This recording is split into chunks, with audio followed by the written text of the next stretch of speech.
Recently, the 19th World Meteorological Congress was held at the International Conference Center of Geneva. The 19th World Meteorological Congress approved the Global Greenhouse Gas Watch, which is a monitoring initiative to reduce the heat-trapping gases and combat climate change.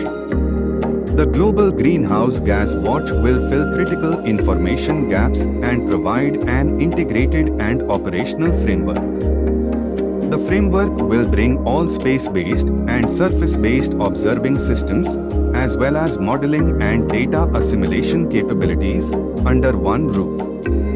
It will establish internationally coordinated top-down monitoring of greenhouse gas fluxes to support the provision of actionable information to the UNFCCC parties and other stakeholders.